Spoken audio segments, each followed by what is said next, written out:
रहीम मुदस्सिर चौधरी अपने प्रोग्राम देर आमद के साथ मेरे साथ आज सीनियर जर्नलिस्ट काशिफ रफ़ीक मौजूद हैं और हमेशा की तरह नदीम चौधरी मेरे साथ मौजूद हैं। और आज हम इनसे जानेंगे, काशिफ भाई को हमने थोड़ा सा टाइम इसलिए लिया कि मौजूदा हुकूमती मामलात और हुकूमत किस तरफ जा रही है और हुकूमत की कितनी इस वक्त ग्रिप है इस मौजूदा सूरत हाल पे, स्पेशली फूड सिक्योरिटी के हवाले से, अमन व अमान के हवाले से, लॉकडाउन के हवाले से और कोरोना वायरस पे जो फैलाव है इसको रोकने के हवाले से।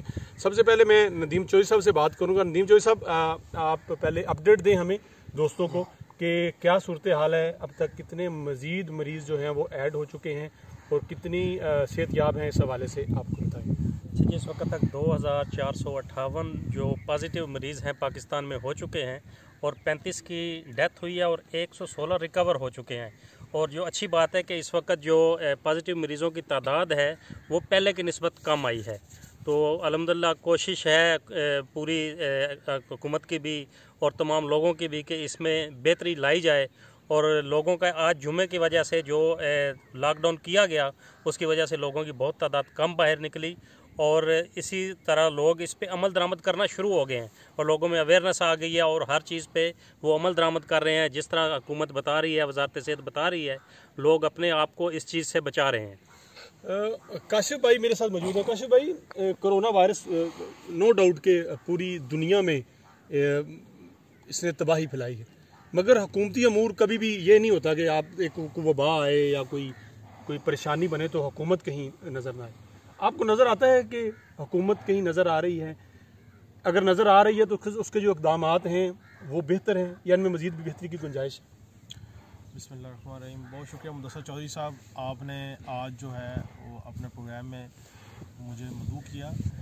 देखिए, बुनियादी तौर पे मैं आपके प्रोग्राम के तवज्जुह से एक चीज़ जो है, जो कन्फ्यूजन है, वो सबसे पहले वो क्लियर करना चाहता हूँ, फिर मैं आपके सवालात की तरफ आऊँगा।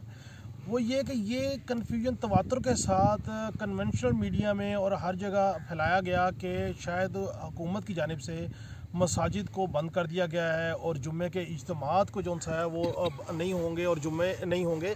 ऐसी बात नहीं है। ये बात समझने की है कि जुम्मे की नमाज हुई, लेकिन हुकूमत की जानिब से जो एडवाइजरी जारी की है, जिसमें इस्लामी नज़रियाती कौंसल ने भी ये बात कही कि 5 के करीब लोग, जो एक इमाम, मौज़न और 3 जो और लोग, वो जुम्मे की नमाज़ अदा करेंगे और बाकी जो अवाम है वो अपने अपने घरों में जुम्मे की नमाज़ अदा करे और उस ज़ोहर की नमाज़ अदा करे। उस पर किसी किस्म का कोई मसला नहीं होगा शरई तौर पर। तो ये बात क्लियर होनी चाहिए कि जुम्मे के इज्तिमा या नमाज़ों की पाबंदी के ऊपर हुकूमत ने काम नहीं किया।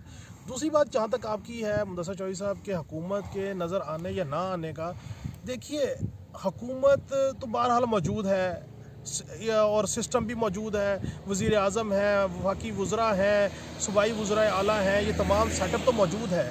असल जो प्रॉब्लम है वो ये है कि इन तमाम के तमाम चीज़ों में कोऑर्डिनेशन नहीं है कि वज़ीर आज़म साहब कोई बात कर रहे हैं, वज़रा आला कोई बात कर रहे हैं। ठीक है, 18वीं तरमीम के बाद बहुत सारे हकूक़ जो हैं वो सूबों को चले गए, बहुत सारे इख्तियारात सूबों को मुंतकिल हो गए, लेकिन एक मरकज़ियत का मामला जो होता है, एक कोऑर्डिनेशन का मामला होता है, उसमें एक दूसरे को साथ लेके चलना पड़ता है। लेकिन हमने ये देखा कि वज़ीर आज़म साहब ने जो फैसले किए और वो फैसले अनाउंस करके अभी 24 घंटे नहीं गुजरे होते थे, सूबों की तरफ से एक नया फैसला सामने आ जाता था या किसी और तरफ से नया फैसला सामने आ जाता था। तो ये बात बिल्कुल ठीक है कि हुकूमत मौजूद है, लेकिन हुकूमत की कोऑर्डिनेशन ना होने के बराबर है, जिसकी वजह से कोरोना का जो मामला हैंडल होना था वो उस हिसाब से हैंडल नहीं हो पा रहा। अब हुकूमत का कंसर्न ये है कि हम लोगों को अशिया खुर्दोनोश कैसे मुहैया करेंगे, गरीब लोगों को रोज़गार कैसे मुयसर आएगा। तो जिस वक्त निज़ाम ज़िंदगी चौक हो जाए और जुज़वी लॉकडाउन हो या कुल्ली लॉकडाउन हो, तो उसमें लोग जो है वो रिस्ट्रिक्ट हो जाते हैं, हर कोई अपना अपना सरमाया छुपा लेता है। इसलिए ये कहना जो है कि हुकूमत की जो चीज़ें हैं, मैं नहीं समझता कि हुकूमत की कोऑर्डिनेशन इतनी को अच्छी थी और या अब तक अच्छी है। कोशिश ज़रूर की जा रही है और हम दुआ गो हैं कि हुकूमत इस कोशिश में कामयाब हो। नदीम चौधरी साहब, मस्बत खबरें क्या हैं? कोरोना ने खौफ तो बहरहाल पैदा किया है, पाकिस्तानी बहुत बाहिम्मत हैं, बहुत सारी चीज़ों को उस तरीके से नहीं लेते जैसे दूसरे ममालिक में लिया जाता है, मगर इसके बावजूद एक खौफ तो पैदा हुआ। उस खौफ को दूर करने के लिए कोई बात हमारे नाज़रीन से अगर आप शेयर करें तो। अच्छा, मुस्बत चीज़ इस वक्त जो सबसे ज़्यादा जो सामने आई है वो इस वक्त आपने कल जिस तरह जिक्र किया था प्लाज्मा के हवाले से, तो जो पहला मरीज़ सेहतमंद हुआ है वो उसने अपना प्लाज्मा डोनेट कर दिया है और उस पर वर्किंग जारी हो गई है और उम्मीद है इंशाल्लाह इससे बहुत अच्छे नतीजे सामने आएंगे।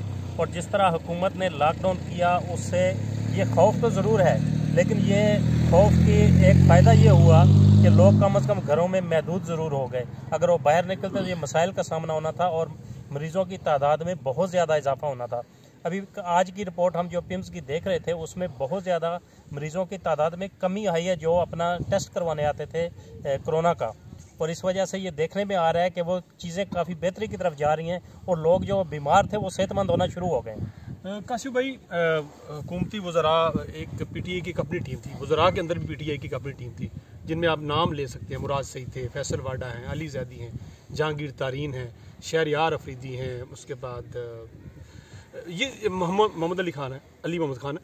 ये लोग कंटीना में हैं या कोई वजह है जिसकी वजह से खामोशी है?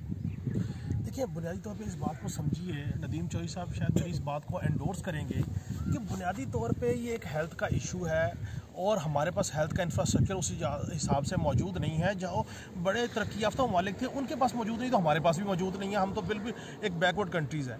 लेकिन इस वक्त जो अमली तौर पे इस कोरोना के हवाले से जो काम कर रहा है इदारा, वो वाहिद इदारा NDMA में काम कर रहा है। ऑपरेशनल डोमेन तमाम की तमाम NDMA को दे दी गई है। डॉक्टर ज़फ़र मिर्ज़ा साहब को सिर्फ इस बात के लिए अब रख छोड़ा है कि वो सिर्फ जो फिगर्स आएंगे उनको लोगों से शेयर कर लेंगे और को बता देंगे और उनको प्रेजेंट कर देंगे मीडिया में कि ये फिगर हो गए, ये ऊपर चले गए, ये हमने क्वारंटाइन सेंटर बना दिए, ये हमने फलां काम कर दिया, ये हमने किट्स तैयार कर ली। लेकिन अमली तौर पे कोरोना क्राइसिस से अगर कोई इदारा वन एंड ओनली निमट रहा है या उसकी स्ट्रेटजी बना रहा है वो NDMA है।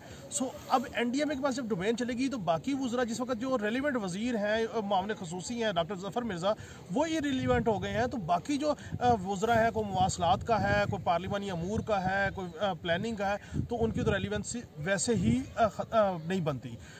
लेकिन इस सारे मामले में सब चौधरी साहब, मैं आपके प्रोग्राम में चूँकि पहली दफ़ा आया हूँ तो मैं आपके प्रोग्राम के हवाले से चेयरमैन NDMA को एक बात बताता चलूँ कि हुजूर आप पूरे मुल्क में वो जो है वेंटिलेटर्स ढूंढ रहे हैं।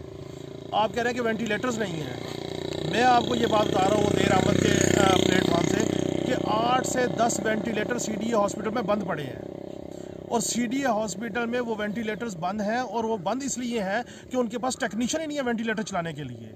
और जुल्म ये है कि उन वेंटिलेटर की कंप्लेंट के ऊपर जो है वो वहाँ के लोगों ने कहा कि वो वेंटिलेटर फुली ऑपरेशनल है। आज की डेट तक वो फुली ऑपरेशनलाइज नहीं है।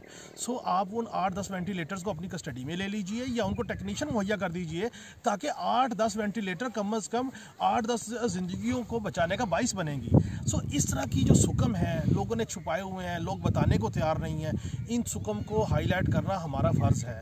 अब अगर मीडिया इसको हाईलाइट करता है तो उसमें क्रिटिक भी होता है, लेकिन खैर वो उनका हर किसी का अपना राय है। काशिफ भाई, एक टाइगर फोर्स बनने जा रही है। पाक आर्मी हमेशा की तरह इसने अपना किरदार हर मुश्किल वक्त में निभाया और आवाम के साथ आके खड़े होने एक्शंस लिए हैं, मेजर्स लिए हैं, नज़र आया है और लोग आर्मी की ही बात मानते हैं। ये एक फैक्ट है पाकिस्तान में कि लोग आज भी उन पर रिलाई करते हैं, उनकी बात को समझते हैं। आम पुलिस वाला अगर को रोके तो शायद नहीं रुकते, कोई आर्मी का बंदा रोके तो वो रुक जाते। पाक आर्मी का किरदार के हवाले से मैं आपसे जानना चाहूँगा, अभी तक जो नज़र आ रहा है वो तो बड़ा अच्छा, और ये टाइगर फोर्स है या ये एक सियासी चाल थी या वाकई इससे कोई फ़ायदा होने वाला है? देखिए, इसमें एक बात तो बिल्कुल आपकी ठीक है कि हमें इस बात को फोकस करना चाहिए कि वो पुलिस है, वो पाक आर्मी के जवान हैं, वो सहाफ़ी हैं, वो हमारी फ्रंट लाइन डॉक्टर्स और पैरामेडिक स्टाफ हैं, ये तमाम के तमाम लोग इंसान हैं, ह्यूमन बींग्स हैं। अल्लाह ने इनकी ड्यूटीज़ मुख्तलिफ शोबे में रख दी है। सो इनको भी कोरोना का हमला वैसे ही हो सकता है जैसे आम आदमी को हो सकता है, और ये अगर इस तमाम हमले के बावजूद अपने लोगों की आसानी के लिए काम करें तो इन सब को खराज तहसीन पेश करना चाहिए, बजाय इसके कि आप किसी एक फैक्शन को ज़्यादा माइलेज दें और दूसरे को ना दें। जहाँ तक बात है, देखें, इशू ये है कि ये इदारे जो हैं ये पाकिस्तान की सलामती के साथ हैं, वो कोई भी इदारा हो। अब इन इदारों ने काम करना पाकिस्तान के लिए, पाकिस्तान के लोगों के लिए। अब हम इन इदारों पे फोकस कर रहे हैं। अब इन इदारों के साथ साथ एक और इदारा भी पड़ा हुआ है, एक और कैटेगरी भी पड़ी हुई है, वो है बल्दियाती इदारों की। देखिए बल्दियाती इदारे मौजूद हैं पाकिस्तान में, इस्लामाबाद में भी मौजूद हैं, बाकी जगहों पे भी मौजूद हैं। अब आप बजाय अपना उन बल्दियाती इदारों को यूटिलाइज़ करें, उन काउंसलर्स को कहें जाएँ अपनी यूसी में जाके काम करें, उन यूसी चेयरमैन को एक्टिवेट करें, उनको आप फंड्स दें। लेकिन इसलिए कि मेजर बल्दियाती इदारों नून लीग के दौर में इलेक्ट हुए और वो नून लीग से उनका ज़्यादा ताल्लुक़ है और आप उनके थ्रू कोई रिलीफ काम नहीं करना चाहते, तो आपने एक नई टाइगर फोर्स की रजिस्ट्रेशन का काम शुरू कर दिया। फिर उसके लिए आप शर्ट्स बनवा रहे हैं, फिर आप उसके लिए काम कर रहे हैं, इसलिए कि ये पता लगे कि ये जितना रिलीफ का काम हो रहा है इसका credit one and only PTI को जाए। ठीक है, सियासी जमातें ये काम करती हैं, ये आपका राइट, आप कीजिए।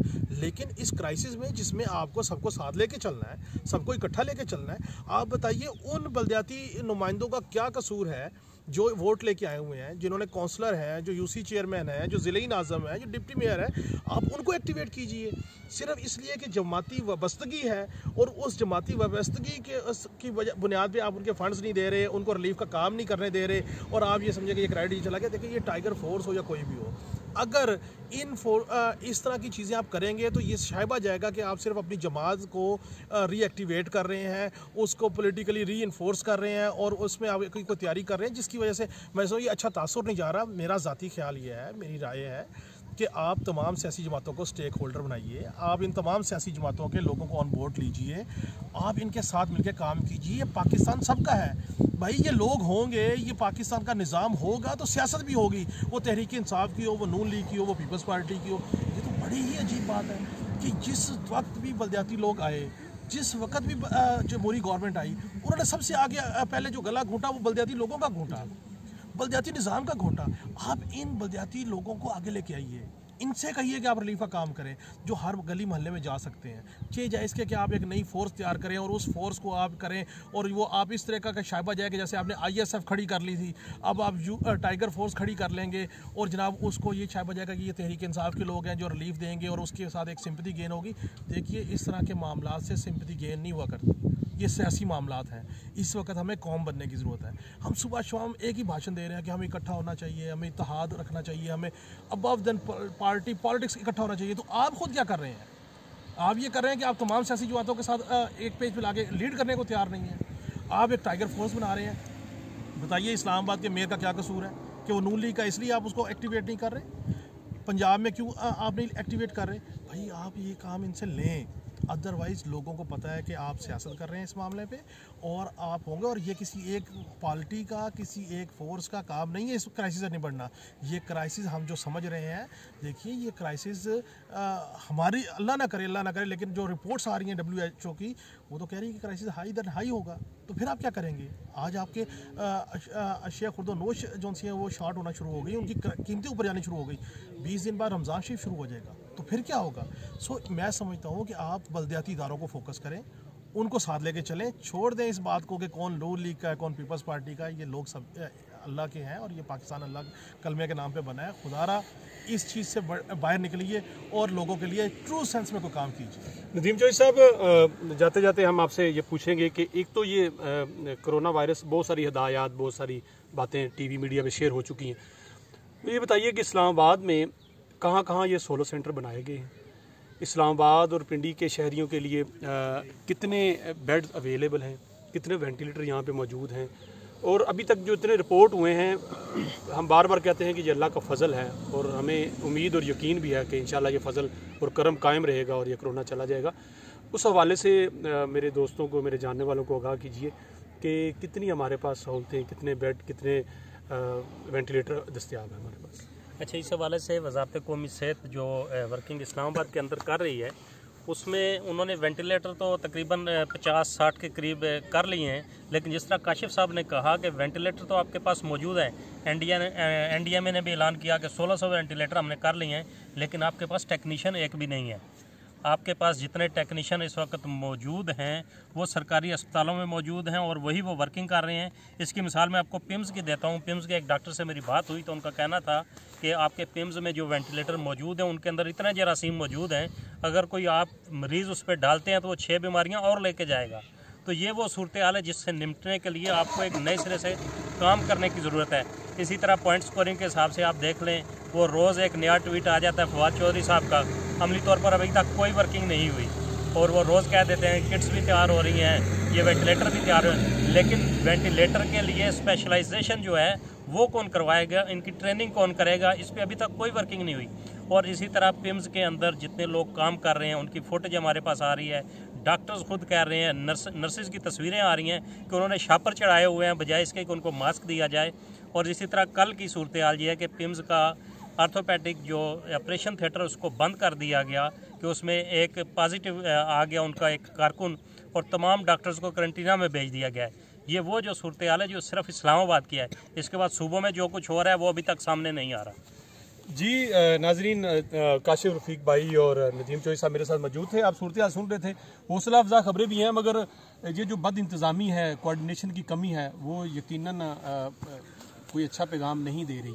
और काशिफ भाई ने सियासत के हवाले से बात की और हमने टाइगर फोर्स जिसका बहुत शोर शराबा है और PTI को उसके हवाले से बहुत तनकीद का सामना है। क्या ये वक्त ऐसा है कि आप एक ऐसी फोर्स तश्कील दें जिसमें शाइबा जाए, शाइबा क्या जाए, यकीनन है कि आप उसमें PTI के वर्कर्स को आगे रख के, नौजवानों को आगे रख के इसकी माइलेज लेने की कोशिश करें। क्या दुनिया भर में ऐसा हो रहा है? हर बंदा इस वक्त दर्द दिल रखा बैठा है, हर बंदे के अंदर खौफ मौजूद है, जिसकी जितनी वर्थ है वो उस हिसाब से किसी की मदद कर रहा है। तो ये वक्त नहीं था और ना है। सोचना चाहिए। बल्दियाती नुमाइंदे हमारे पास मौजूद हैं, ऐसे नुमाइंदे मौजूद हैं जो अपने गली मोहल्ले, अपने गांव, एक एक फ़र्द को जानते हैं कि उनके हालात कैसे हैं, वो कैसे अपना वक्त गुजार रहे हैं, क्या उनका सोर्स ऑफ इनकम है। आप उनसे काम लीजिए। इस वक्त सिर्फ पाकिस्तानी बन के सोचिए, एक आम इंसान बन के सोचिए। पार्टियों को, हुकूमत पाकिस्तान से भी यही दरख्वास्त है, अपोजिशन रहनुमाओं से भी यही दरख्वास्त है कि आप लोगों की आपस की ज़िद जो है वो कहीं बड़ा सान्हे में ना बदल जाए। आज के लिए इतना ही।